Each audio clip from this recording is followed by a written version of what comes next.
uydurulmuş bir yalanı həqiqət kimi təqdim edirlər və bundan istifadə edib Türkiyə, o cümlədən Azərbaycana təzyiq edirlər. Və ona görə də bizim özümüzün ermənilərin bu fəaliyyətinə qarşı özümüzün ortaya qoyduğumuz bir əks fəaliyyət olmalıdır. Əks halda biz çox şeyləri itirəklər, indiyə qədər getmişik, bundan sonra da gedə bilərik. Bu gün tarixi fürsət yaranırdı, Azərbaycan müstəqil dövlətdir. Azərbaycan bu müstəqil dövlətinin özünün imkanları var ki, bəzi məsələləri, həqiqətləri xaricə çatdıran, xaricdə özü üçün bir ictimai rəy yaradır. Ən əsası xaricdə deyil. Ən əsası bizim özümüz bilməliyik ki, problemi nədir. Bir millət özünün problemini dərk elədikdən sonra bütün xarici dünya yığışa o millətə heç bir şey gəlmir. Biz ilk öncə bunu bilməliyik ki, nə baş verir? Bu erməni soyqırımı nədir? Bu yalan niyə uydurulur? Məqsəd nədən ibarət idi? Bunları biz bildikdən sonra o problemin fərqində olub, o problemə nətər deyərlər, o həlliyə düşməyəcək. Ona görə istəyərdim elə ilk çıxış üçün də o sözü mən atama olan Məmmədli müəllimə verim. Bunun tarixi, bilirsiniz ki, atama olan müəllim Bakı Dövlət Universitetində tarix üzrə fəlsəfə dosentidir, doktordur. Onun tarixi sürəcini, onun tarixi prosesi niyə bu baş verdi? Bunun səbəblərini siz gənclərə izah edirsiniz. Əziz və hörmətli gənclik, əzizlərin tələbələr, hörmətli ziyalarımız, bu tədbir doğrudan da təqdirə layiqdir. Sabah aprel 24-dür. Bugün Ermənistan və işğal olunmuş ərazilərimizdə 88 konslager həbsxana var. Bunlarda 5.000-ə yaxın bizə rəsmi məlumatdır, 5.000-ə yaxın, qeyri-rəsmi məlumat 12.000 nəfərdən çox. Azərbaycanlı soydaşlarımız konslagerlərdədir.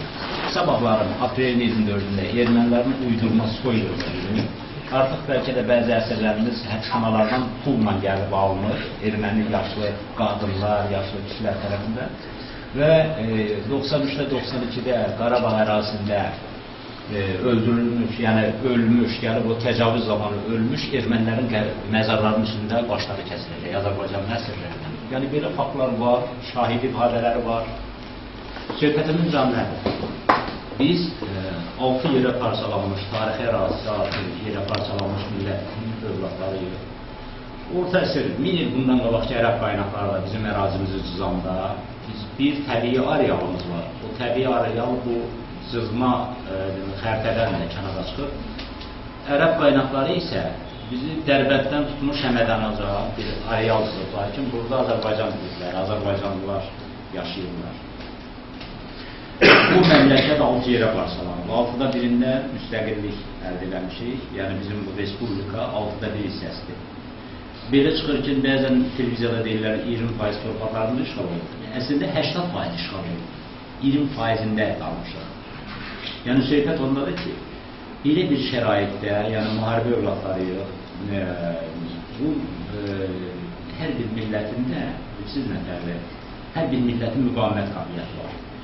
O vaxtda millətin müqavimət qabiliyyəti güclü olur ki, hər bir gəncdə, onun hər bir daşıyıcısında, milli ruhun daşıyıcıları deyirlər də, o daşıyıcıda məhəbbətlə, vətənə məhəbbətlə, milli məhəbbətlə, milli sevgi ilə, vətən sevgisi ilə, düşmənə nifrət tərəzinin neyli gözünü təşkil edir. Yəni, biri artıq əski olanda o nisbət pozulur.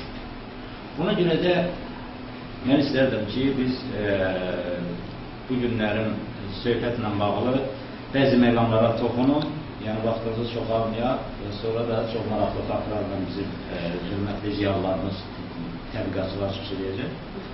Mən bəzi məqamlara aydınlıq gətirmək istərdim. Bir müddət əvvəl bir kitab nəşr edildi 2008-də. Adım qoyduq Gəlmələr. Altında yazılıb ermənilərin gerçək tarixi. Gəlmələr. 578 erməni xristiyan, digər xristiyan mənbələr əsasında yazıldı və ermənilərin xristiyan və erməni və xristiyan mənbələrindən özlərinə qarşı olan bir kitabdır. Yəni, elmdə ən çətin yoldur. Elə bir cəngəlliklə, qılıncla özünə yol açan bir səyyah gedir, maliyələri kör-kösür təmizləyə. Elmdə bu yol çətin yoldur, amma etibarlı yoldur. İndiki ikili və üçlü parametrlərlə belə deyək də çalışan indiki dünyada, ədalətsiz dünyada Azərbaycan xalqı öz deməli maraqlarını qorumaq üçün ancaq düşmənin öz silahından özünə qarşı, öz mənbəsindən özünə qarşı deməli istifadə etməlidir ki, öz haqq ədalətimizi dünyaya çatdıraq. Bildiyiniz kimi Osmanlı dövləti dünyada ən uzun davam edən imperatorluq, dövlət olur. Bəzən ərazisi 3 qitəni əhatə edildiyinə görə 19 milyon kvadrat kilometrdən böyük olduğuna görə deyirlər imperatorluq. Və Qərb və Şərq dünyasında həm Qərb yazarları, həm Şərq yazarları, müsəlman və xristiyan yazarları hamısı kafaları sındırırlar, başları sındırırlar ki, nəyə görə bu çoxlaşıyıb? Ümumi yekun belə oldu ki, bir millətçiliyə əsaslandı bu, vətən torpağa sevgi, millətinə sevgiyə əsaslandı bu imperatorluq, dövlətçilik. Bir də Quran-ı Kərimə, dininə əsaslandı. İki güclü amil birləşdi və Osmanlı qılıncı, Sibiri Osmanlı qılıncı dünyada ən iti qılınc imkanıdır. Yəni söhbət ondadır ki, Osmanlının ən böyük imperatorluq dünyada əslində İngiliz, Böyük Britaniya olur. 37 milyon kvadrat kilometr. Osmanlının böyük bir yayılması və xəlifəlik statusunda Çindən qazaşması əslində xristiyan dünyasına da bir mesaj edir. Ermənilərin bir etnos kimi 20-ci yüzilliyin, 19-cu yüzilliyin ikinci yarısından başlayaraq dünya səhnəsinə siyasi bir amil kimi çıxması və bugünkü günümüzəcən getdikcə müxtəlif dövlətlərin əlində bir vasitəyə çevrilməsi nə bu günün, nə keçən əsrin işidir. Yəni bu etnos, burada kitabda da qeyd edilmişdir ki, bunun tarixində çox orta əsrlərə getmək istəmirəm, yəni vaxtımız ona kifayət etməz. Sadəcə olaraq bu etnosun öz daşıyıcıları, öz müəllifləri də yazırlar ki, erməni müəllifləri yazır ki, Ermənistan termini siyasi bir termin olaraq 20-ci əsr nəfərlərdə yazmışdır. Erməni müəlliflərin özündən götürür ki. Ancaq Rus mənbələrdə yazır ki, elə Qərb mənbələrində də çox sayılı mənbələr var ki, 1877-78-ci illər Rus-Türk müharibəsindən sonra erməni məsələsi artıq Avropaya yayılmağa başladı. Amma başqa bir İngilis müəllifi yazır ki, 19-cu əsrin əvvəllərində Avropada erməni o qədər də tanınmadı. Yəni, belə bir şəraitdə Osmanlı dövləti xristiyan dünyasının qarşısında duran bir sultanlıq, xəlifəli, müsəlman dünyasının mərkəzi olaraq Osmanlı dövləti bütün xristiyan dünyasına qarşı dururdu. Və Osmanlı dövlətinə qarşı bütün xristiyan dövlətləri də, Rusiya bir tərəfdən, Qərb dövlətləri bir tərəfdən birləşmişdilər və Osmanlıya qarşı, Osmanlını yıxmaq üçün yeganə bir yol seçdilər ki, içdən eyni zamanda Osmanlını dağıtmaq və Osmanlıya təzyiq edədilər ki, 19-cu əsr boyu islahat keçir, müxtəlif müharibələrdə düzdür, qeyri-bərabər müharibələrdə Osmanlı uduzdu və islahatlar keçirdi, 1876 konstitusiya verdi, yasa verdi. Bu yasada Osmanlı ərazisində yaşayan bütün xristiyanları türklərlə bərabər tutdu. Bunların içərisində ermənilər birinci yerdə dururdu. Osmanlı dövləti tərkibində yaşayan xristiyanlar arasında imtiyazlarına görə ermənilər birinci yerə keçmişdilər. Halbuki İstanbulda deməli, erməni icması var, yəni onların patriarxlığı var. Bu patriarxlıq nə dünən, nə sırağa gün elə Məhəmməd Fatih tərəfindən ermənilərə o vaxt söz verilmişdi ki, erməni katolikosunu çağırır yanına deyir ki, Konstantinopolu tutandan sonra orada sizə kömək edəcəm, patriarxlıq yaradasınız. Bursa ermənilərlə deyir. İstanbul 1453-də tutulur, Konstantinopol. Tutulandan sonra erməni patriarxlığı yaradılır orada bir müddətdən sonra. 51-də söz vermişdi, 53-də tutuldu Konstantinopol, 61-də patriarxlığın açılışı oldu. Hovakim adında patriarx ora gələndə İkinci Məhməd Fatihə dedi ki, onlar 200 ailə var, erməni ailəsi onunla gətirir. Dedi olar. Yəni, Osmanlı dövləti tarixində 600 ilin içərisində ermənilərə xoşgörülük, Yəni artıq 19-cu əsrdə sadiq təbbəə deyirlər də, sadiq təbbəə, sadiq vətəndaş. Ermənilərə hətta o ad verilmişdir ki, bizə sadiq insanlardırlar. Ona görə ki, ermənilərin də öz etnik xüsusiyyətləri var idi, özünü sevdirmək başqalarına, başqalarının qılığına girmək. Təsadüfi deyil ki, bax, bu rəsmi rəqəm mən sizə deyirəm, Osmanlı ərazisində yaşamış ermənilərin öz qaynaqlarından deyirəm, özlərinin erməni müəlliflərinin hesablamalarıdır. Osmanlı dövlətinin son 100 ilində, Osmanlı dövlətində deməli 2345 yüksək vəzifəli erməni oldu. 2345 yüksək vəzifəli erməni oldu. Bu nəyə görə mən bu rəqəmi dedim? Ona görə ki, 1915-ci ildə aprelin 24-də uydurma erməni soyqırımı məsələsi ərəfəsində bu həmən ermənilər hansı ki başları sığallana, bütün şərait yaradıla, onlar deməli artmışdılar. Hətta Osmanlı dövründə onları orduya çağırmırdılar.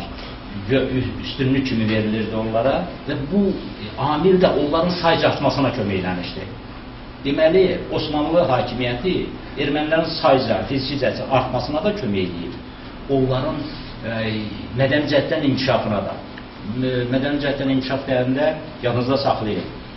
1914-cü ildə müharibə başlama ərəfəsində, Birinci Cahan müharibəsi başlanma ərəfəsində Osmanlı ərazisindəki ermənilərin 2300 məktəbi olub. Bunu Osmanlı hökuməti açmışdı. 2300 məktəb indiki Ermənistanda bəlkə də yoxdur. Osmanlı dövləti bax, bir belə məktəb vermişdi. 20-ci əsrin əvvəllərində bir belə məktəb olan hər hansı bir ölkə, məmləkət çox sürətlə inkişaf eləməlidir. Həmən millətin etnosunu özü. Ona görə də, bax, fikir verin. Nəyə görə bizdən belə hadisə ortaya çıxdı? Ermənilər arxadan Osmanlıya xəncər vurdular kürəyinə. Deməli, Osmanlının son 100 ilində, yenə deyirəm, son 100 ilində, yəni 19-cu əsrin əvvəllərində, deməli, 1914-cü iləcə, lap 15-i götürəyək, yəni hadisələr olanacaq. Osmanlı ordusunda 29 general olub, erməni mənşəli, 29 general olub. Biri də Andranik Azanyan, Ərzurumlu erməni, sonra Qoydan gəldi, başladı, gəlib Zəngəzur, Qarabağı qırmağa başladı. 1895-ci ildə qulağı kəsilmişdi, qulağının bir tayı kəsilmişdi. Bu an 29 general olub, 22 nazir. Osmanlı hökumətinin, yəni Osmanlı imperatorluğunun, dövlətini idarə edən hökumətdə 22 nazir olub, müxtəlif adlarda. Özdə adi nazirlər də yox. Elə nazirlik var ki, o nazirlik dövlətdə, böyük dövlətdə, imperatorluqda strateji mühüm rol oynayır. Barıt sənayesinə baxan da ermənilər idi o dövrdə. Sultanın qardirobuna baxanlar da ermənilər idi. Və maliyyə işləri onların əlində cəmləşmişdi.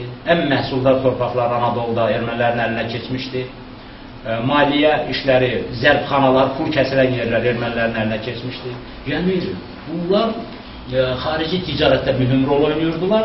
İkinci bir tərəfdən ermənilər müxtəlif ölkələrdən gəlib Osmanlı ərazisinə yığışdıqlarına görə müxtəlif dillər bilirdilər. O dillərə görə həm də erməniləri özünün sadiq təbbəəsi elan etdiyinə görə Osmanlı dövləti bunlardan xarici siyasətdə, xarici əlaqələrdə istifadə edir.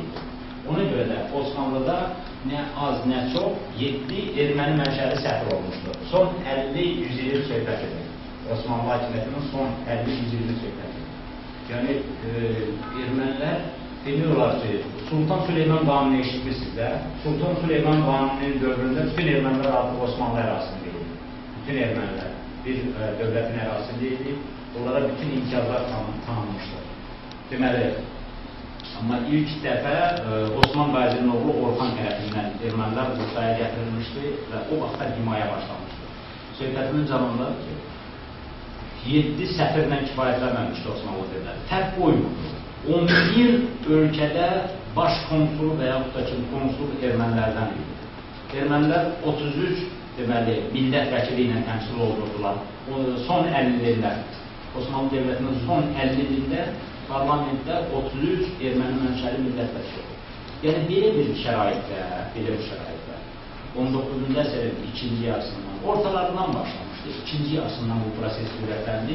Osmanlını dağıtmaq üçün, yəni məhv eləmək üçün Rusiya bir tərəfdən, qərb dövlətləri bir tərəfdən, əsasən də Rusiya ilə İngiltərə. 1990-cı ildə yaradılmış Daşan Tutun Partiyası, ondan əvvəl yaradılmış 87 Hümşaq Partiyası təşkilatlar idi, siyasi təşkilatlar idi. Bunlar qarşısına məqsəd qoymuşdular ki, özlərinin dövlət yarasınlar, bu ideya, onların dinin hələ Pyotrun dövründən zəhərlənmişdi, İsrail Ordu tərəfindən müxtəlif uydurma xəritələr hazırlamışdılar.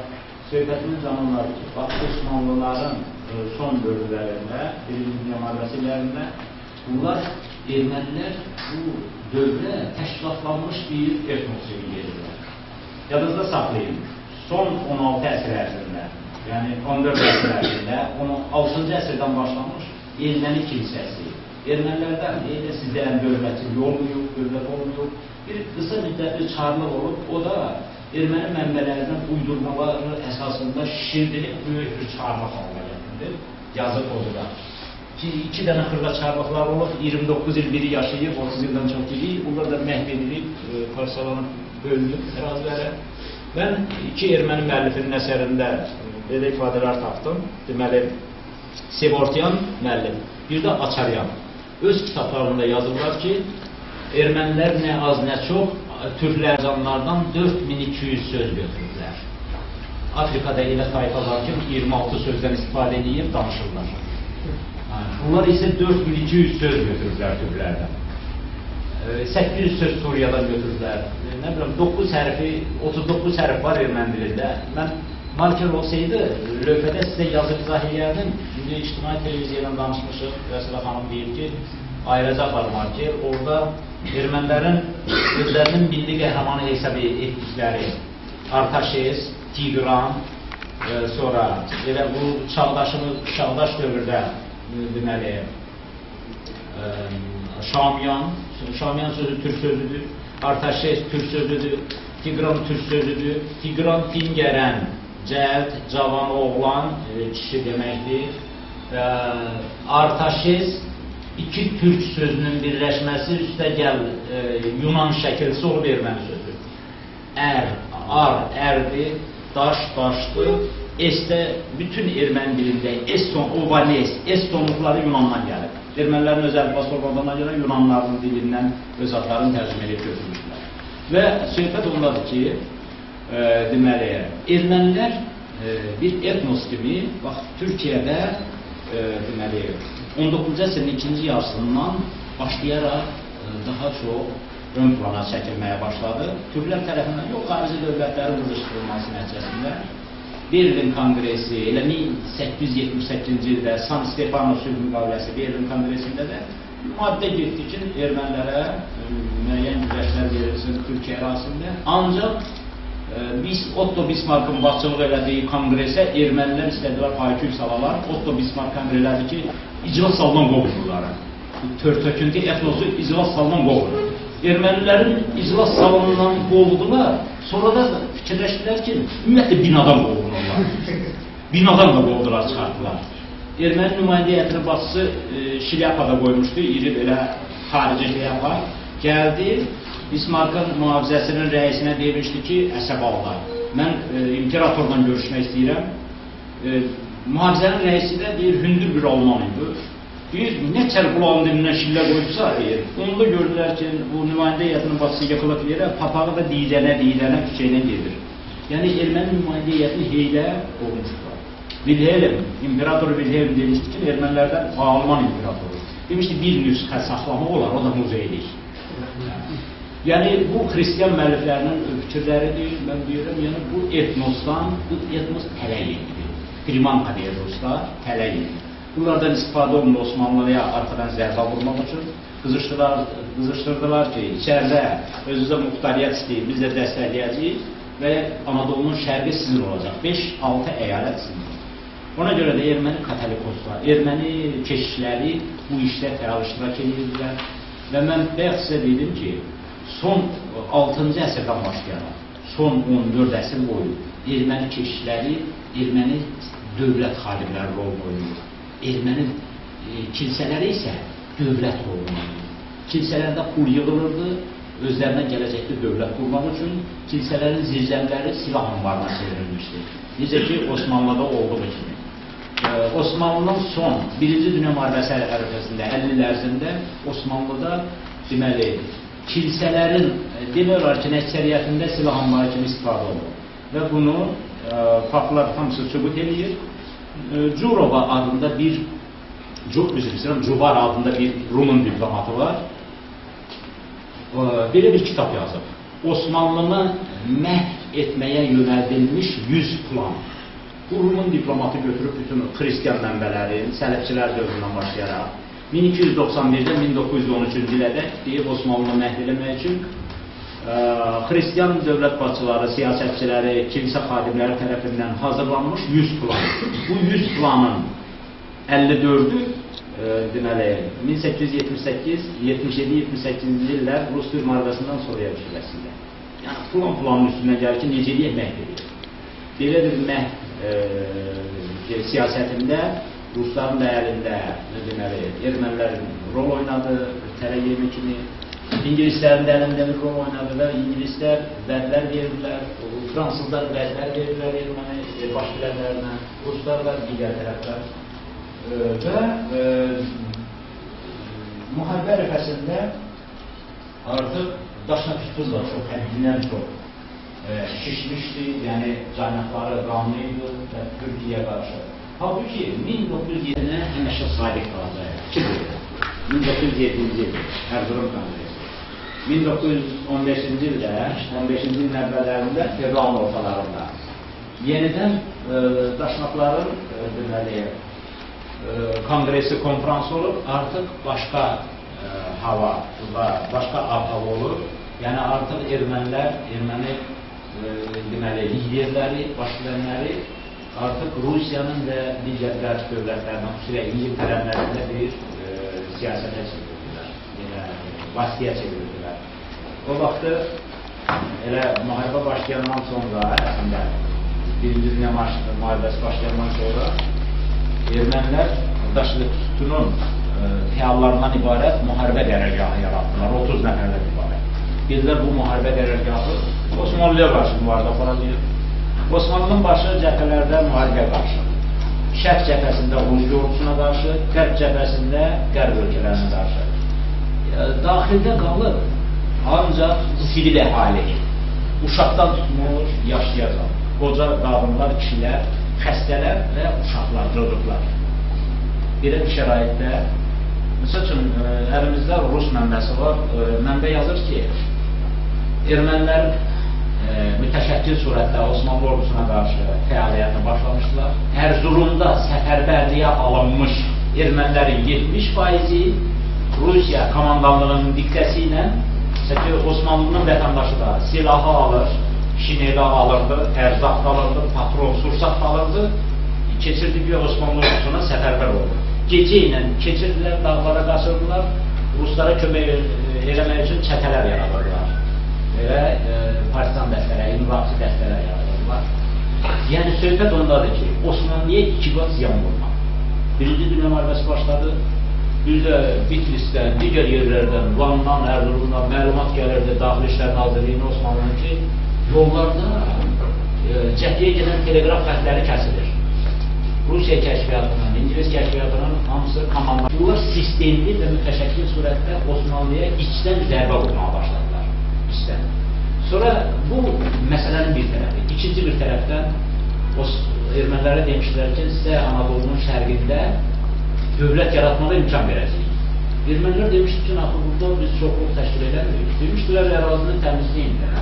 Türklərdən təmizləyin, çoxluq təşkil edin, dövlət də yaratmaq asan olsun.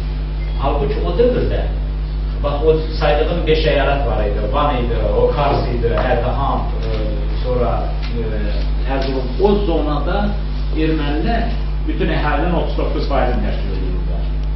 Əksəriyyət Türklər idi və sərhədə yaxın Kürtlər yaşayırlar. Sivir Sanayak var, erməni müəllifi. Onun bir kitabı var, roman, tarix romandır. Özü öz dili ilə yazır ki, Martirosyan bir erməninin evinə başqa bir erməni qonaq gedir. Qonaq gedir Anadolu'nun şərqində bir erməni kəndində. ermənilər yaşayan bir kənddə. Gecə baxır görsün, pərdənin arxasında 16 dəst milli Kürd forması. Deyir ki, ay Daşdı Markosyan, bu Kürd formalarını neyinirsən? Sən erməni görürsən. Deyir, nə olsun gün, gecələr bizim kəndin erməniləri bunu geyirik, Kürd forması. Osmanlı əskərinə güllə atıb qaçıb bizlərdir. Osmanlı əskərlər üçün bunlara Kürdlər atmışlar. Amma bir şey deyilsə ki, yəni Kürd erməni qırğınları da orada çox oldu. Erməni Kürdlərin, kəndlərin özünlərləri oldu və bunların arasında münaqişələr çox oldu. Sərhəd boyu, xüsusilə İranla Urmiyyədən sərhəd yoxalarında bölgələrində. Söhbətin canındadır ki, bu ermənilərin bu fəallığı 15-ci ilin əvvəllərində fevral-mart aylarında dəhşətli bir səviyyəyə yetişdi. Artıq Daxili İşlər Nazirliyinə məlumat gəlirdi, hər gün yüzlərlə məlumat gəlirdi ki, əyalətlərdə müharibədən evə şikəst qayıdan Osmanlı subayları yolda öldürülür. Osmanlı əskərləri yaralı gəlir, bir əyalətlik gəlir, yolda güllələnir, doğranır. Bu məlumatlar toplandı, bastılar gördülər, hamısını ermənilər edir. Ona görə də Osmanlı hökuməti erməniləri baş Kateliposuna etiraz göndərdilər, tələb elədilər ki, bu məsələlərin qarşısı alınmalıdır. Qarşısı alınmazsa Osmanlı hökuməti qəti addımlar atmalı olacaq.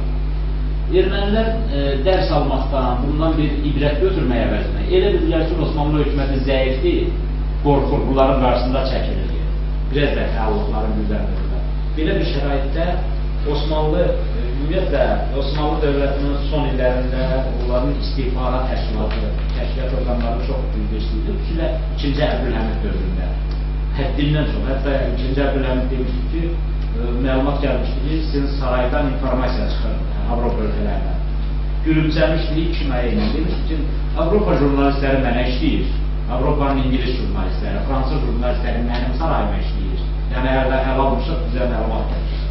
Mənim sarayımdan deyir. Nəysə, onda tapdırmışdı, ziyafət zamanı tapdırmışdı ki, axın formalı keçmiş İngiliz kəşfiyyatçıdır. Təmiz, ərəbcə gözəl deyilir, bir türk kimi əlində sənədi var, Osmanlı türkü kimi, axın rütbəsinə yüksəlir. Qərb musiqisi çalınanda sarayda nəzarət hamısı bu kəşfiyyat orqanlarının əlindəydi ziyafət zamanı, xaricdə nümayəndə gəlmiş Avropada. Bircə şübhə yeri olur, bir yerdəki hər şey yaxşı keçir ziyafət, ancaq bir məqamdan şübhələndik. Qərb musiqisi başlayanda axundun çiğni axırda belə. Demirsən, sümü məşhur, nə gözəl mahnıdır.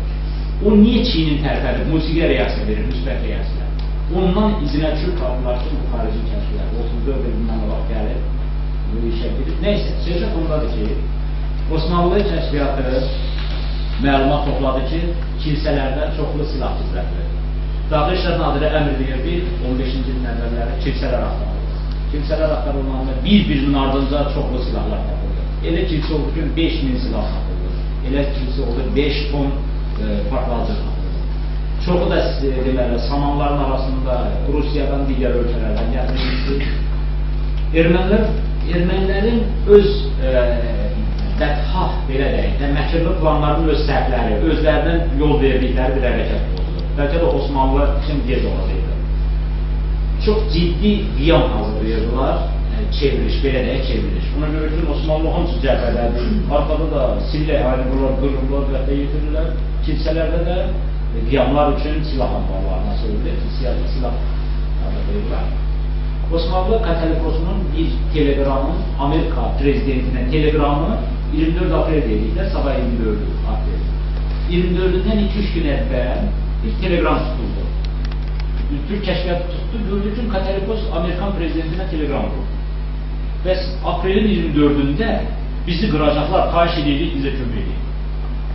Türk kəşfiyyatı dedik, oğlum, bu nə məsələdir? Soğan yeməmsən için niyə görünmüyor? Nəyə görə sizi qıracaqlar? Hardan bilirsiniz? Neysə hazırlanır. Bunu bilən kimi kəşfiyyat orqanları işə düşdü, Osmanlı'nın baxdılar ki, əməllə başladı. Qiyam hazırlanır, aprelin 24-də çevriliş planlar. Ona görə də 2400-2500 əməliyyat getdi, ermənilərin silahlı yanıqları tutuldu, həbs olunmalıdır. Kilsələr, erməni kilsələri gördü ki, planın üstü açılıb, başladılar, deməli, kilsələrə girən Osmanlı məmurların güllə ilə qarşıladılar, kilsələrin qarşısında. Və bu proses başlayanda Osmanlı Daxili İşlər Nazirliyi əmr verildi, bir dənə fərman verildi. Aprel 24-də gedir ermənilərin 14 valiyə əmr göndərildi, fərman göndərildi. Ermənilər müvəqqəti olaraq Anadoludan, Şərqi Anadoludan, İstanbuldan yox, Şərqi Anadoludan fikir verildi fərmana. Şərqi Anadoludan Suriyə, İraq istiqamətində, cənuba doğru göndərildi. Fərman deyildi ki, müharibə bitərək, sonra qayıtdılar. Fərman budur. Tehcir qanunu deyirlər, yer dəyişmə, köçürmə qanunu deyirlər, tehcir qanunu. Bu fərman veriləndən sonra Osmanlı məcbur oldu verir. Ona görə ki, sivil əhali qırılırdı orada. Deməli, arkada bunlar düşmən ölkələrə xidmət edirlər, kəşfiyyatını yerinə yetirirlər.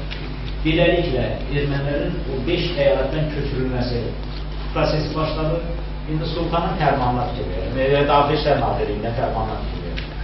Deməli, Türk ordusu ayaq-yalın döyüşür.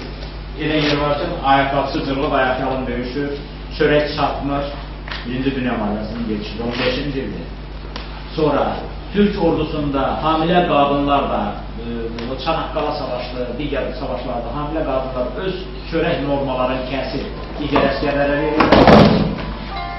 Belə bir şəraitdə fərmana fikir verir. Deyir ki, Osmanlı ordusundan lazaretlər, arabalarda hospitallar var idi, səyyar lazaretlər ayrılsın, erməniləri köçərkən onlara xidmət eləsinlər. Birdən yolda bir erməninin başı ağrıyar, burnu qanıyar.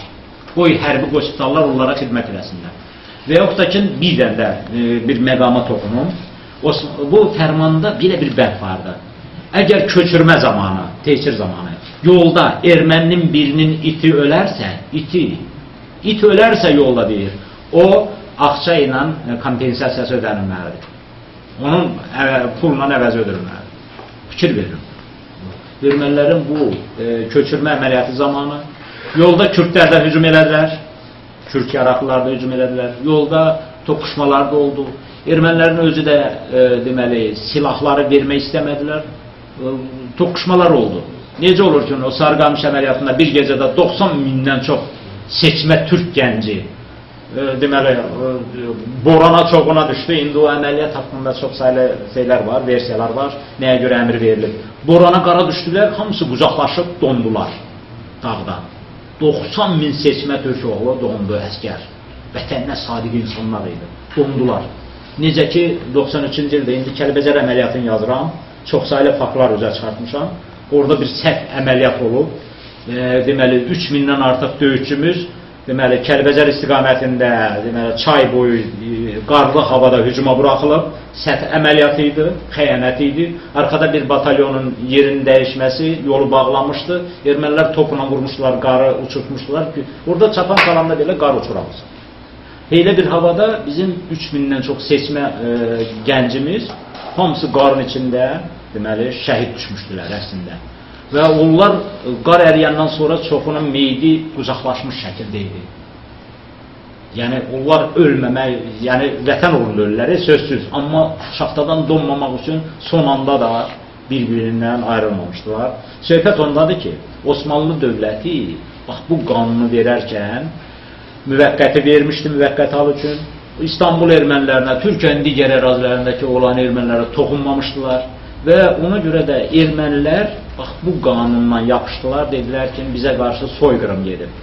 Söhbət ondadır ki, erməni 1926-cı ildə Böyük Sovet Ensiklopediyası çıxıb, ensiklopediyanın müəlliflərinin içərisinə baxırıq, bir Azərbaycanlı yoxdur.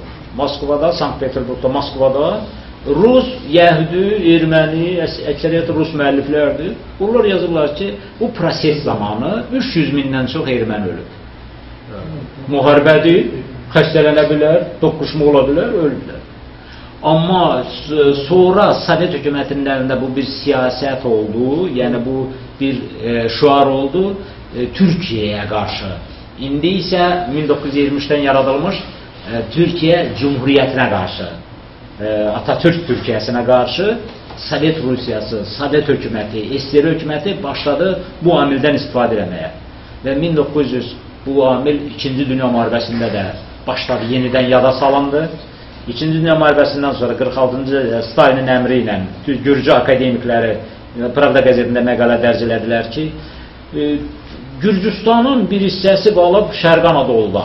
Bəzi əyalətlər Gürcüstana verilməlidir. Halbuki Türkiyənin ərazisi qalmışdı. Batumi, batım sözündən, batmaq sözündəndir. Gürcüstana verilmişdi o. Yəni, söhbət ondadır ki, Türkiyədə gördük ki, buna qarşı çox böyük təzyiqlər var, təpkilər var.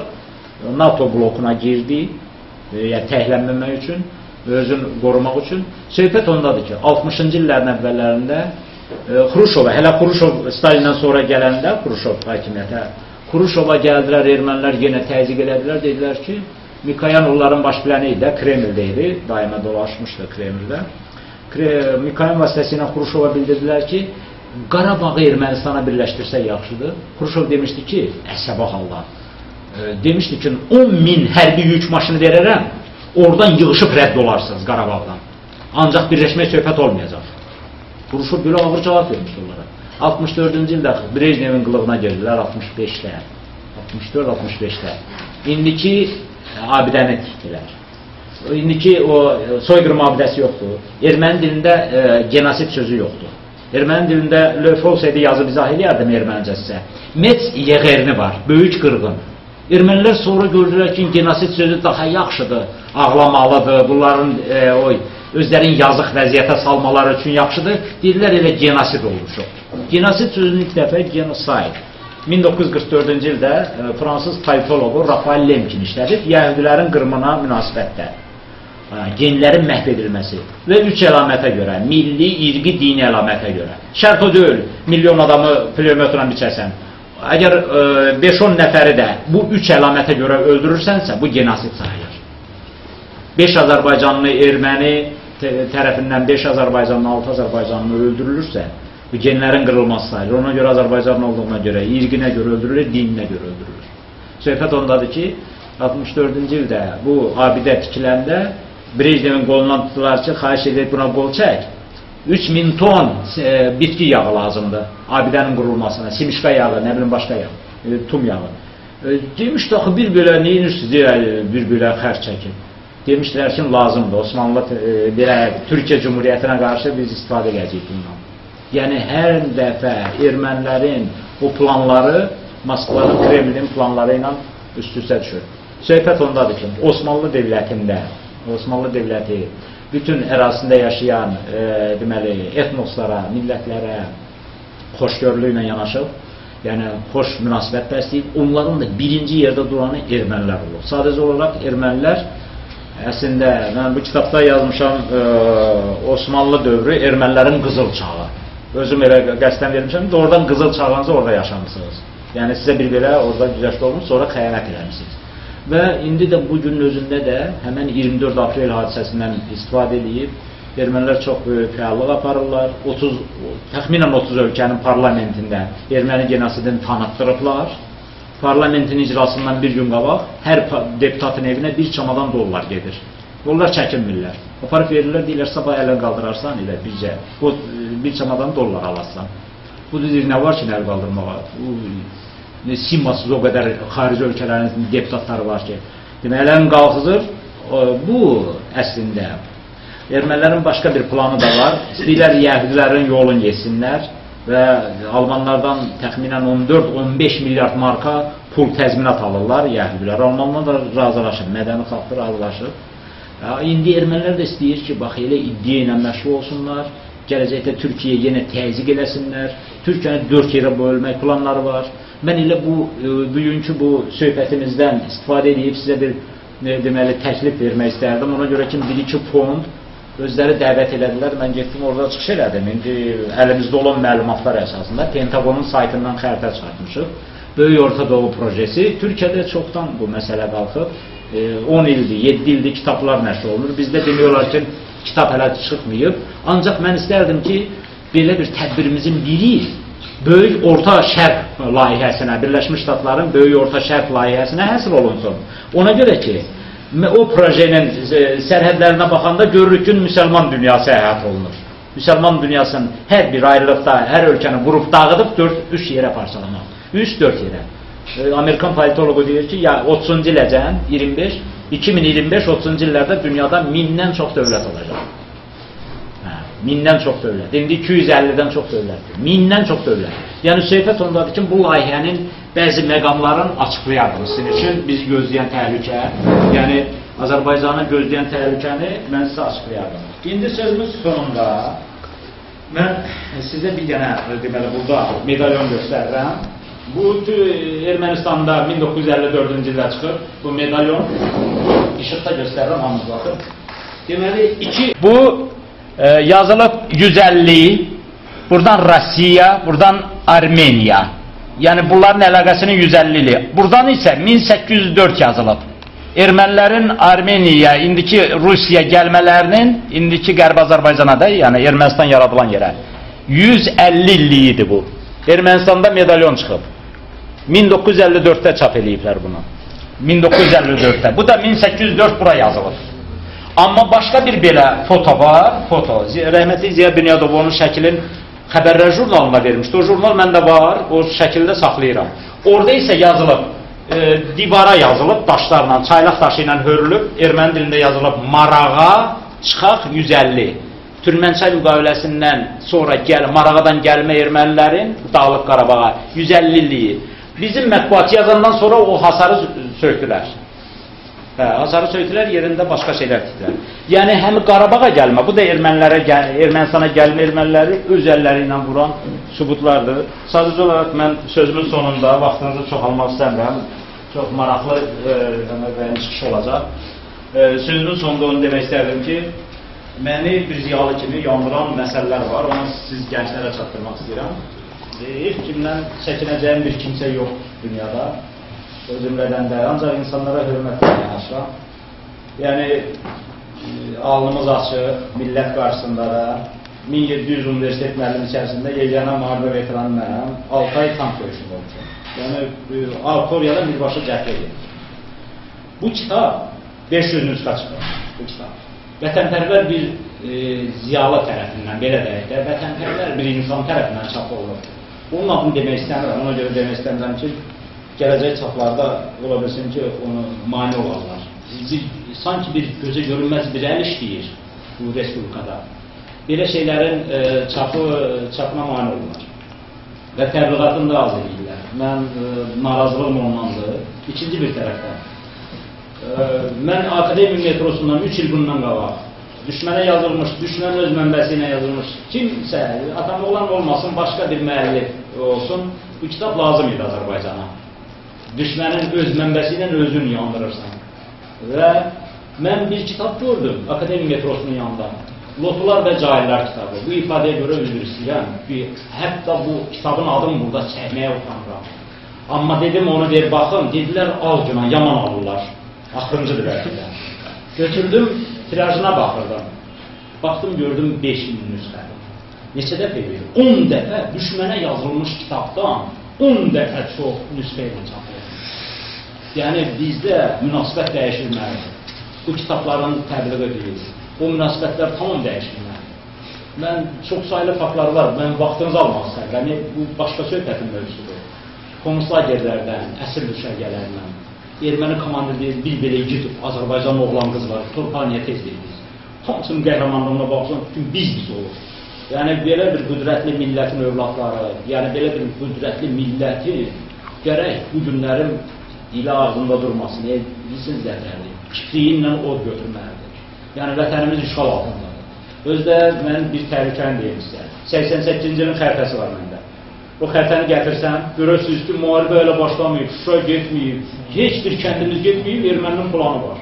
İndiki cəbhə xəttindən keçir planı. Çox maraqlıdır. Sual olunacaq. Bu planı kim düzəldir ki, deyir ki, müharibə olacaq gələcəkdə. Bax, Qarabağın dağlıq hissəsini alacaq, sonra atəşkəs eləyəcək. Həmən cəbhə xətti aradan keçmir, xəritədə plan heylə keçir, oradan keçir. Sonra da uzun müddətli danışıqlar aparacaq. Yəni, başdan eləmək üçün, aldatmaq, vaxt tutmaq üçün ki, Azərbaycanın təzə nəsli yaranır. Çağa vaxtı bucaqda Şuşadan çıxır. Bu günlərin 26 yaşı var, 27 yaşı var. Bir görə Şuşa nə şəhərdir. Oradan Avropa bura qayda bilməyir. Biz elə eləməliyik ki, bu prosesləri sürətləndirməliyik, ictimai rəyi gücləndirməliyik, bizi Fələstinlərin önünə salmasınlar. Təcili torpaqlarımıza qayıtmalıyıq. Onu da müxtəlif təzyiqlər. Bugün Azərbaycan diplomatının artıq Trafinkadakı suyu ATƏT-in sədrinin sifətinə vurmaq vaxtı çatıb. Bugün Azərbaycan diplomatları o cür eləməlidir. Başqa çıxış yolumuz yoxdur. Ona görə də siz gənclərdən də mən arzulayıram, indi bizim gənclər erməni dilini gözəl bilən gəncləri yetişdirik, gürcü dilini bilən gəncləri yetişdirik. Amma yenə də çox sayılı 100 mindən çox ordumuz var və hərbi hissələrdə çox olur. Çox qeyrətli Azərbaycan zabitlər də var, əsgərlər də. Mübariz İbrahimov. Mübariz İbrahimov haqqında bir şok sizə xəbər verir ki, erməni elitasında bəzi dairələrində deyirlər ki, onu naxaq yerə, biz gərək onu dirib. Niyə? Bir qanundan istifadə eləmək lazımdır. Fikir verir, düşmən də olsa fikir verin də qanundan istifadə eləmək. Yəni bu 159 erməni Putin zəng edib Azərbaycana ki, sizin 2 batalyonunuz cəhərim oldu. Biz hesabladıq, 732 nəfərə bərabər tutuldu. Gəncin döyüş. Neyse, söhbətini çox uzatmaq istəməzdim. Sabah 24 aprel uydurma erməni soyqırımıdır. Yəni onun dünya soyqırımı olur. Bunu hər yerdə ifşa eləmək lazımdır. Halbuki 18-ci ilin martında, bax bugün aprelin neçəsinin 24-ü, aprel ayı, may ayı 18-ci ildə Azərbaycanın hər yerində qırğın gedirdi. O cümlədən də siz bildiyiniz kimi Cənubi Azərbaycanda qırğın gedirdi. Elə bilməyiniz, soyqırım Azərbaycanda bir Bakıda olub, Qubada olub. Soyqırım Dərbəddən tutmuş, Şamiyanın cibində plan vardı. Tapşırmışdı komandirlər ki, Tiflisdən Bakıyacan Kür çayı boyunca hər iki tərəfi qırıb Kürə töymək, Dərbənddən də Astaryacan müsəlmanları qırıb Xəzərə töymək. Hamazasla komanda bir komanda verilmişdi. Hamazas Şamiyan çağırdı yanına, dedi ki, komandir sənsən. Amirova da demişdi ki, Korganova demişdi ki, hərbi nazir kimi. Onun bütün nə istəyir verdi. Onun qoşunu 2000 nəfərlik, 2-3000 nəfərlik qoşunu. Ancaq daşına sütunun üzvləri oldu, seçildi. Bunlar məqsəd yolunda qırıma gedirdilər. Ona görə də getdilər, qırdılar. Mən sözümün sonunda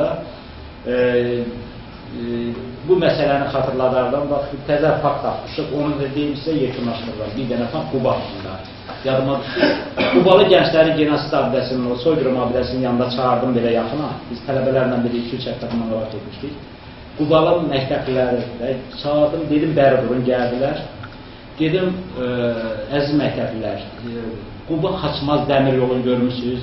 Çoxu dedi, bəli, görmüşük. Dedi, bu dəmir yolunu keçəndə, ya oraya yaxın gedəndə bir anlığa sükut eləyin. Bir anlığa orada bizim çoxlu, 200-dən çox Qubalı gəncin əllərini bağlayırlar, bellərinə belə, Hamazasın dəstəsi, ayaqlarına bağlayırlar, elinə reysin üstünə düzürlər. Hamazas əmr edib ki, qatarı sürətlə sürün görək, 200 gəncdən salamat qalan olacaq, qatar keçəndən sonra başlar bir tərəfə bükülmüşdür, ayaqlar bir tərəfə. Amma orada biz hələ ümumiləşdirmiş haqqda qoymuşuq, amma o hadisəni şagirdlər bilmirdi. Biz də sizə məsləhət görərdim, unutqanlığı bir dəfəlik beynimizdən, humanizm, o beynəlmilərçilik var. Azərbaycanın qanuna zəhər kimi yeridirlər. Bu beynəlmilərçilik termini bizə elə aşırıyıqlar ki, öz millətimizdən çox erməni sevmişik. Ona görə də o məsələlərdə diqqətli olur. Bir unutqanlığı kənara tutuyor. Keçmişə, damarlarınızdakı hissi pası təmizliyin hər şey həll olur. Oldu. Sağ olun.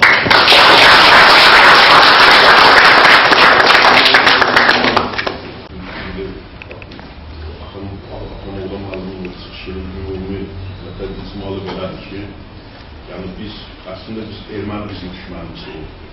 Yəni belədir, erməni bir düşmənin əlində bir silah oldu. Bu silah, düşmən kim olubdu? Rus imperiyası. O dövrün Rus imperiyası, İngiliz imperiyası. Bu günlərdə çox dərbədir ki, ATƏT-lərə gətiriblər, verdilər bizim Qarabağ məsələsini bunların əlində ki, bu məsələnin həlli. Halbuki problemi yaradan belə olmalıdır. Yəni bu qeyri adildir. Ben istəyərdim, Adar Malıymasını görəm. Adar Malıymasını siz tanıyasınız. Xüsusi teyzələrə, tərbimələrə ehtiyac yoxdur. Çok sağ olun. Ben sözümü Çeçen atasözüyle başlamasıyla Çeçenlerde böyle bir atasözü var. Deyir, senin problemin varsa o problemin özünü yaratırsan. Yani işini okur ki bu iş senin için probleme çevrilmez. Bir deyək ki, günləri ermənilərin Türklərə qarşı törətdiyi soyqırımları xatırlayırıq, bunun əzablarını yaşayırıq. müəyyən qədər dərdləşirik, filan edirik. Bütün bu məsələlərdə bizim öz günahımız var. Və ya Atamoğlu müəllim haqlı olaraq qeyd elədi ki, Osmanlı imperiyası və sonradan deyək ki, Qafqaz məsələsi. Əslində baxaq görə Osmanlı imperiyası Türkün imperiyası idi. Xilafət imperiyası idi. Xilafət nə deməkdir? Ərəbə nökərçilik, ərəbə xidmət. Yəni Türk özündən çıxdı. Nə vaxt ki, Türk özünün fəlsəfəsinə, öz milli idrakına, öz milli fəlsəfəsinə sökülən dövlət qururdu. Onda Türk güclü dövlət idi. Dünyaya hökm edə elə ki, mənəvi cəhətdən yavaş-yavaş xilafətə çevrildi, ərəbizmə xidmət eləməyə başladı və öz-özündən uzaqlaşmaya başladı. Və nə oldu? Bunun beynində ümmətçilik düşünməsi yarandı. Ümmətçilik nədir? Milli, dini, irqi fərq qoymadan hal ilə bərabər paylaşmaq.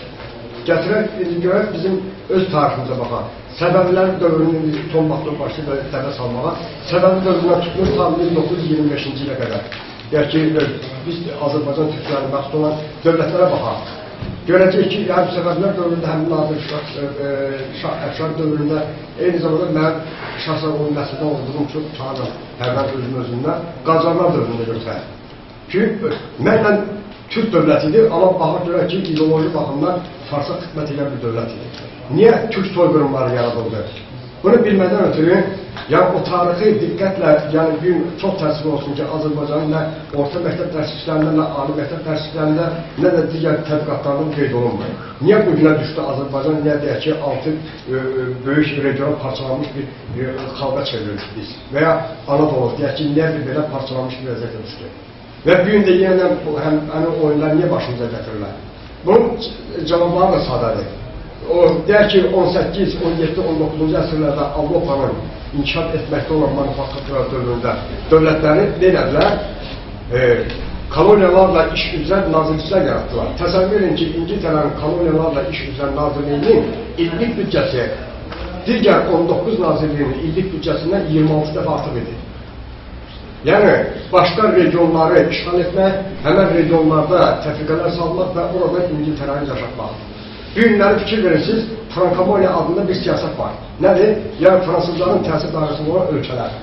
Həmən ölkələrdə həm fransız mədəniyyəti, həm fransız iqtisadiyyatı, həm fransız dili, həm də fransız düşüncə tərzi. Tətbiq olunmaqla fransızlar fransızcasına yaşayırlar. Və ya götürək İspan dilli ölkələr və s. Amma götürək bunun kontekstində biz niyə bu günə düşdük? Çünki biz özümüzün yenə də milli iradəmizə uyğun dövlət sistemimizi qoya bilmirdik ortaya. Pis yaxşı günlər Türk dünyasında Atatürk'ün qurmuş olduğu bir Türkiyə dövləti var. Biz də bunu burada qurmağımız üçün çox sadə onun yolları var. Bunu digərə erməni məsələsinin üzərində. Erməni məsələsinin üzərində ona görə biz mənəvi cəhətdən, ideoloji baxımdan, hələ Məhəmməd Talib Şahtatın 1870-ci illərdə yazır ki, Tiflisdə, ki bir əcnəbi Tiflisdə qatara uçan kimi soruşdu ki, birisindən ki, sən hansı millətin nümayəndəsən deyim müsəlman. Yəni, hələdən ümmətçi düşüncədə olan insanlardır. Gün də həmən ümmətçi düşüncədəyək. Yəni, bunun cavabı nə idi? Həmən dövrdən başladılar, fransız bankları ermənilərin əlinə Qafqaza girdilər. Bunu heç yerdə çapılmamış şeylərlə sizə danışıram. Və haradasa qeyri-rəsmi şəkildə hələ də bu məsələnin üzərində yasalıq var. Ki, erməni bankları, ermənilər fransız banklarının əlinə girdilər Azərbaycanın içinə, indiki Azərbaycan, Qafqaza belə deyək. O dövrdə Qafqazın o inkişaf etmiş sanayi şəhəri var idi. Novorossiysk, Vladikavkaz, Grozny, Maxaçqala, sonra gəldi Bakı, Gəncə, Tiflis, Kutaisi, Batumi. Bu ərazilərdə bank şəbəkəsini yaratdılar və onun ətrafında filiallar yaratdılar və başladılar bizim əhaliyə kreditlər verməyə. Və kreditlər 1-2 insanlarımız varlıqda gəlir əldə elədilər, sonra oldu, buralıq yarandı və cəmaat o kreditləri qaytara bilmədi. Məcbur oldular, ermənilər nə edilər ki, onun mülkünüzü alınır sizlər.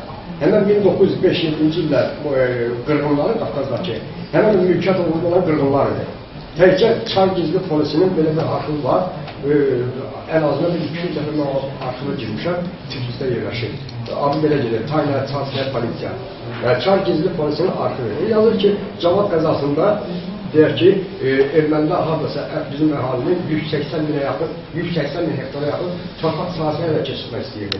İndiki saatlı Sabirabad Salyan Hacıqabılda ərazi. Hələ bir ərazini deyirəm sizə. 180 min hektarı. Ki, yəni o bankın qarşılığında. Günlərdə yenidən Azərbaycana həmən sektor başlayıb girməyə. Eğer xarici banklar burada ala gözündə, qara gözündə açdığını girmirlər.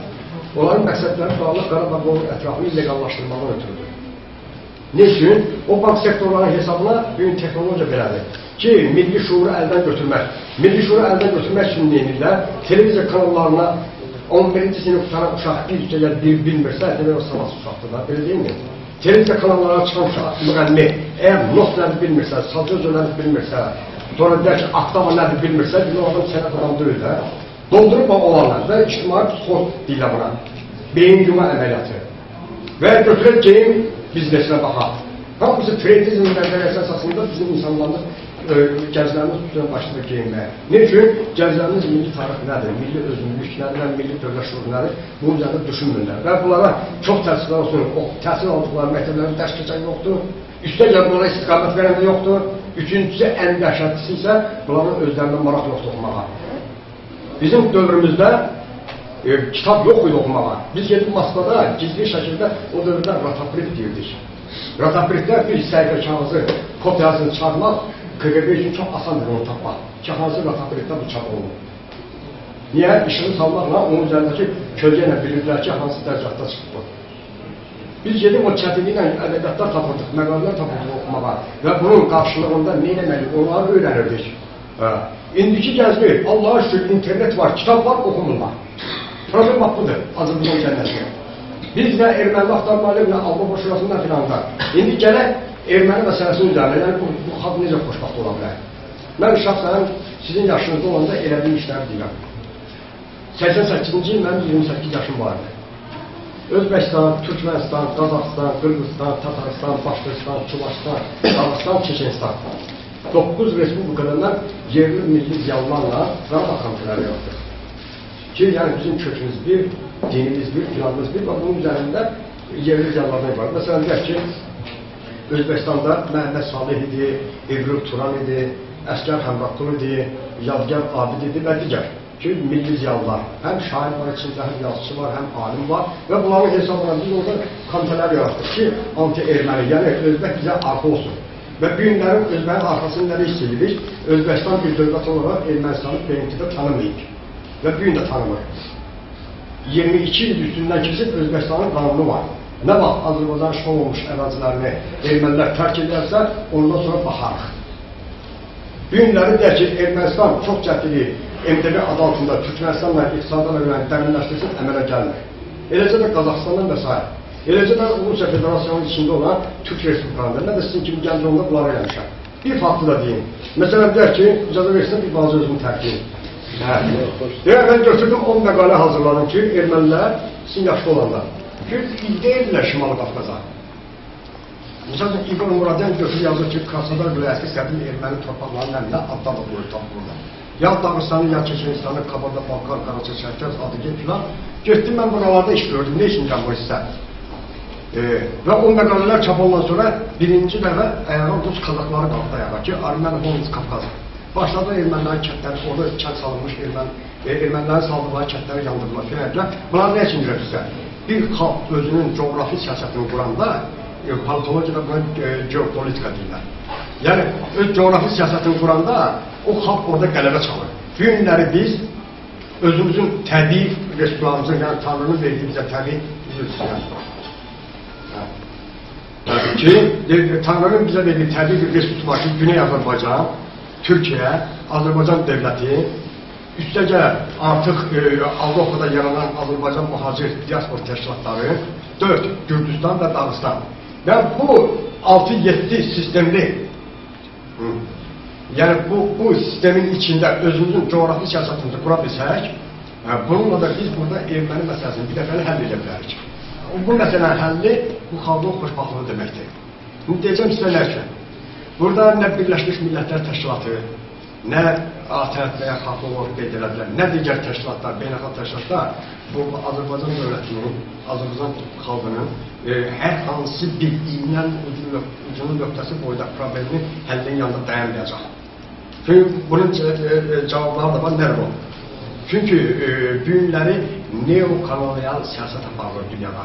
Yəni, əgər 18, 17, 16, 15-ci əsrlərdə hansı dövlətin silah gücü varsa, gedib hər hansı bir ərazini işğal edirsə, öz ordusunun gücü ilə.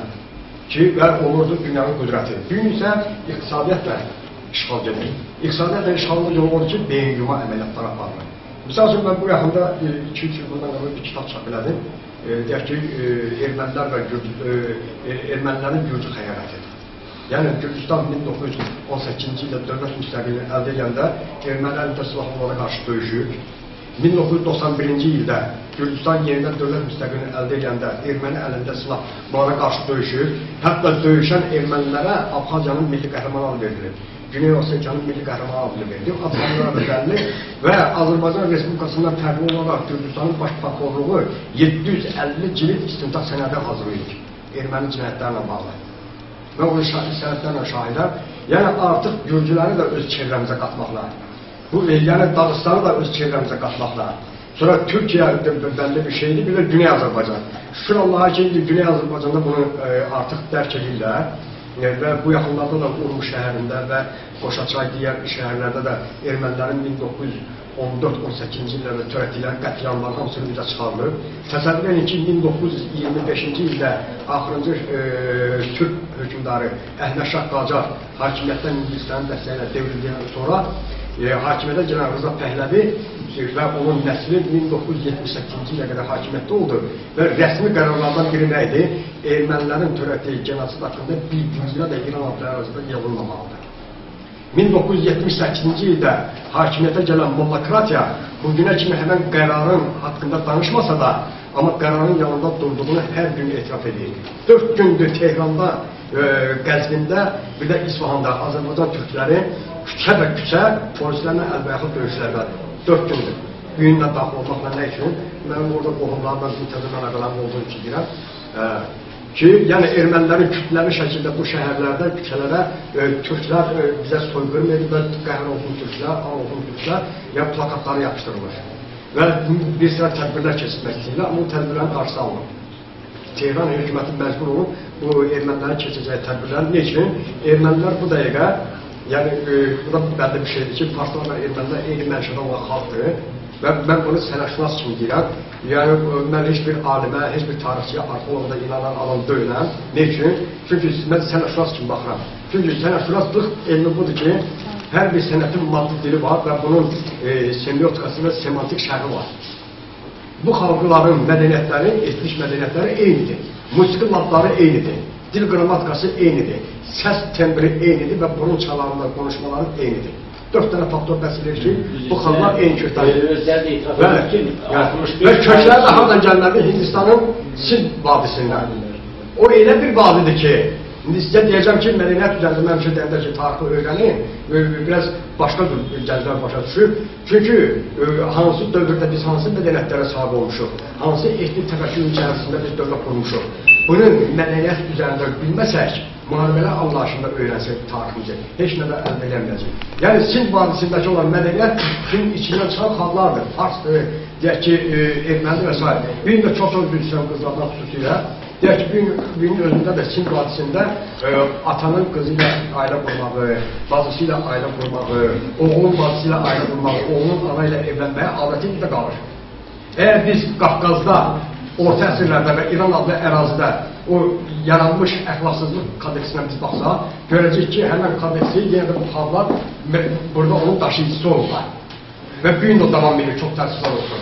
Amma hansı formada? DHT formasında, qrant səhələri formasında. İndi gələk erməni məsələsinin üzərinə. Erməni məsələsinin həlli yolu, yenə də deyirəm sizə ki, yəni bizim bu Türk milləti olaraq, bu Qafqazın, Anadolu'nun, Güney Azərbaycanın umumi coğrafi arealının içində həll etməliyik. Yəni bunun üzərində də ancaq özümüz içimizdə bunun tədqiqatı aparmalıyıq. Müxtəlif formalarda. İstər deyək ki, populistcasına olsun, laf olsun. İstər deyək ki, elmi cəhətdən olsun, istəyir deyək ki, mədəniyyət baxımdan olsun, istəyir bir başqa formalarda olsun. Əgər biz bunun modelini ortaya qoyub və müəyyən qədər inkişaf etdirdirsək, dünya dövlətləri özləri bizim qavamıza döküləcəklər. Ne üçün döküləcəklər? Cavabını deyim sizə. 1991-ci ildə Ankara'da 500 alimin qabağında mən məruzə elədim ki, Çeçenlər özlərindən milli varlıq olaraq Novçi deyirlər. Bir Çeçen digər bir Çeçeni görəndə birinci sual olur. Notuvuy, yəni Çeçensənmi? Bu da bəli keçən ildə deyir ki, oy. Ya Gürcü, biz Gürcünü görəndə deyir ki, şen kartonu var. Yəni sən Gürcüsənmi? Axı bütün dünya kartonu adıyla tanımır axı bu xalqı. Georgi Gürcü adıyla tanıyır. Ya erməni görəndə hayas deyə müraciət edir. Məni bayağı Armen adıyla tanıyır. Və ya deyək ki, ləzgilər özlərinə lek edib, bütün dünya bunu ləzgi adıyla tanıyır. Ya Çərkəz xalqları özlərinə adı qədirlər və ya adı xabıl bilirlər, bütün dünya bunları Çərkəz adıyla tanıyır. Və s. Qafqazda yaşayan bütün xalqlarda maraqlı bir sual çıxılacaq ki, niyə iki adı var? Və erməni əsgərdə qabarına keçir. Və oradakı məruzəçilərdən də birikindi Amerikan Boston Universitetinin professoru. Güya Amerika bu işdə yoxdur. Hansısa bir profesör gəlib orada məruzə edir. Yaxşı, bir sual çıxır ki, bu profesör bu mövzuya görə maaş alır. Maaşı kimdən alır? Devlətdən alır. Demək, devlətin pulu ilə bu tədqiqatlar aparırlar. Məntiq orada çıxır. Amma Amerika özünə göstərir ki, nə olsun bizim Boston Universitetinin profesörü öz koluna gəlib orada qadir, məruzə edir. Bunun birinci, Türk'ün Türk'dən başqa dostu yox deyəndə Atatürk bunu demək istəyir. İndi biz yəni tarixi paralelliklərə baxaq, yəni imperiyaların qurulması və idarə olunması texnologiyaların üzərində öyrənməliyik biz bunları. Deyək ki, 18, 16-15-ci əsrlərdəki imperiya siyasətləri necə qurulurdu və büyün qurulan necədir? Büyün artıq beyin yuma əməliyyatlarına qurulur. Burada onun üçün deyirəmsə ki, mədəniyyəti bilsəniz, onda çox gözəl görəcəksiniz ki, musiqi ilə, əxlaqla, geyimlə, geyim ancaq bir mədəniyyətdir. Geyimlə tutmuş hər şeyinizə bu millətin beynini dəyişməklə məşğuldur, yumaqla məşğuldur. Vəziyyətdən çıxış onları, həmən o milli dəyərlərimiz nə idi? Bunun üzərində kifayət qədər son dövrlərdə müəyyən kitablar dərdi oldu. Mən xahiş edirəm, Əhməd və Ağoğludur. Bu günə kimi onun adını bizim dərsliklərimizdən belə salmırlar. Yeganə adam ki, həm Türkiyənin, həm Azərbaycan dövlətinin konstitusiyasını yazıb bu adam. 1918-ci ildə və 23-cü ildə. Bu kişinin adını çəkən yoxdur. Əli Bəkeyzadənin əsərləri, Məmməd Əmin Rəsmanın əsərləri, Mirzə Bala Məmmədzadanın əsərləri, mən nə üçün deyirəm onları? Çünki onlar təməldir. O təməli bilməsək, sonraki proseslərə belə bilməyəcəyik. Yəni təməli kökün üzərində olan bir ağacın kökləridir. Bizim milli dövlətçilik və milli şuurumuzun kökləridir. Biz bunu bilmədikcə heç bir şeylə əldə edəməyəcəyik. Və sizə hamınıza belə deyək, çox sağ olun deyirəm ki, Qızıldan qiymətli vaxtınızı ayırıb gəlmişsiniz bura, bizi dinləyirsiniz. Nə sualınız var buyurun və nə sözünüz var, yine sizə eşkiyə hazır. Sağ olun. Çok sağ olun. Sual olan var. İstəyirəm bu dəyərli masanı qapalı edəyəm. Yəni, istər Ənvər müəllim, istər Avtomoğlan müəllim, yəni deyilə biləcək hər şey. Açıq mən də bir şey hazırlamışım. Onda bunlar deyəndə şey, yəni toxum bir məsələ qoymaqlar qalsın. Mən də ona görə istəmirəm yəni o çıxışımı edəyəm. Yəni çünki təşkilatçılığa yol veriləcək. İstəyirəm qapalı ilan edəyəm. Yəni nə məsələ? Bəlkə kimsə sözü var danışmadan, bu üçün fikrini desin. Şəxsən mənim nəzət edir, niyə? Mən Türkçədə dərs deyəndə dərsi ayrı danışırdım. Tələbələrə deyim ki, sual verir mövzu ilə bağlı. Ki, niyə? O insanı düşündürən bir mövzu var axı. Özünə asılı o sualı verir və sualına uyğun diskursiya gedəndə o biraz ya ətrafını öyrənir və yaxud öyrənir, ikisindən biridir. Ya da ki, beyində yeni ideyalar yaranır. Yəni, kimsə tutmasın, bu üçün danışsın. Anadolu'da aşıqlarla bağlı nə məsəl deyə bilərsiniz? Mən yalan özümü o yazılar biləm, o çevirəm. Demək, 19-cu əsrdə mən bunu Sankt-Peterburgda, Anadolu'da oxumuşam. 19-cu əsrdə Trabzon, Kars, Erzurum, Diyarbəkırdəki Fransa, İngiltərə və Rusiyanın konsullarının apardığı tədqiqatlardır. Ki, bu ərazilərdə missioner məktəblərin yaradılması. Aysunlar kimlərdir? Etnik bağlıq olaraq müasir mənada belə desək, farslar və ərəblərin belə də ortaq dilində danışan bir xalqdır. Ki, Asturla dillər, Aysunla dillər və s. Bu, Bakıda da qismən var idi sonuç dövründə. Hələ onlardan biri də mənim dostum idi, məşhur diləkçi idi, Viktor Abişev. Yəni, onlarla təmaslı olan adam kimi danışıram və Lattır. Bu xalqlar bunların içində də belə deyilsə bir neçə dini inanclar da var. Bəzi asurlar var ki, bunların dini inancı şeytana deyək ki, pənah aparmaqdır. Bəziləri var ki, müsəlmandır, əksəriyyəti xristiyandır. Bu getdik, yəni xalqın tanıdılması. Həmən o 19-cu əsrdə o fransız, İngiliz və Rus konsulluqları, bunlarda missioner məktəbləri açılır və missioner məktəblərin içində nə nəsər yaxşıdır? Hərbi təlimlər keçirilməsi dərsləri. Sonra pozğunluq və fikir verin ha. Pozğunluq və deyək ki, əyyaşlığı necə yaya bilərlər? Müasir dillə desək, gecə diskotekaları necə yarada bilərlər? Azərbaycan hökuməti qanun qəbul edir ki, insan alveri əleyhində ən böyük insan alveri həmən diskotekalardadır. Polislərlə çəkdən o qomaq lazım. Durum deyirlər ki, Pürəncə Tubaya getdi, Türkiyəyə getdi, 2 nəmrə qeyd edirlər ki, bu insan alveridir. Ən böyük insan alveri üzr istəyirəm sizdən, həmən diskotekalardadır. Nəysə, yəni bu əxlaqsızlığı necə yaratmaq və s. 19-cu əsrin axırında Əbdülhəmidin əmri ilə demək ki, Osmanlının gizli polisi bütün həmin o missioner məktəblərində araşdırmalar aparır və 17 istiqamət üzrə kadrlar hazırlanması. Bunlar artıq və ya Atamollar Rusiya, İngiltərə, Fransa, Güney Azərbaycan vilayətində asurlardır, Kürtlərdir və ermənilərdir. Sonra ibarət bir hərbi istəlat hazırlayırlar. Və bizim millətlər demək 180 insan qırıb alırlar. Necə qırıblar? Bunu təsdiq edən həm çəkilişlərdir o dövrdə, sənət film kimi çəkilişlərdir. Həm də 17 kitabdır, 370 fotodur. Bir də o dövrün canlı şahidi olan yaşlı insanların müsahibələri. Yəni, asurlar onlardan biridir. Məsələn, indi günlərdə əhvəli oldu, böyük Osadoluk projesi. Məqsəd nədir? Kürtlər üçün dövlət qurmaq adı altında, ne üçün? Amerika hesablayırdı ki, Şimali İranı işğal edəndə, Kürdistan elan edəndə necə bir Amerikalı əskəri orada xidmətinə ayrı $4.000 pul tələb olunur. Bir savadsız, yelbeyin bir Kürdə bir silahı verməklə, ayrı $100 maaş verməklə həmən strategiyanı, həmən hədəfi ortaya qoyarlar. Bir həmən şeydir. Amma başa düşmürlər ki, bunlar Kürdistan yanında bilmirlər. Ne üçün?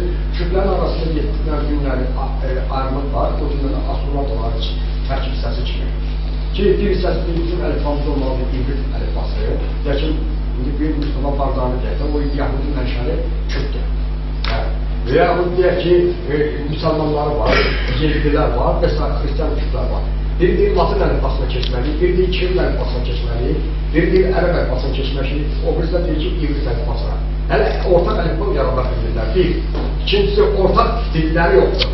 Kurmancılar deyir, aparıcı til bizimdir, o əlin azalmalar deyir, yox bizimdir, bu birlər deyir bizimdir, hələ ortaq ələr dilləri yoxdur. Yəni, bu mənada bunlardan sanıqlarına istifadə olunur, deyir çünki günləri və son 25 ildə müşahidə edə Azərbaycan dövlətinə Şimali Qafqaz Respublikalarının prezidentlərin səfərləri. Bu fikirlə, bu danışdığınız məsələləri də o yaxın şərt məsələsi ilə bağlı. Günləri üstədiyim ermənilər və Suriyada günləri deyək ki, Suriyada uzun müddət Suriya üzərindən Türkiyə əleyhinə istifadə olunan erməni məsələsi günləri üstəsi buradır. Ne üçün? Gözləndilər ayrı şeylər çıxdı ortaya ki, erməni vahid isposdur və qeyruludur. Deyək ki, Suriyadakı kilisiyə erməni kilsəsi ilə Ermənistandakı içməzi kilsəsi bu 500 qırılır.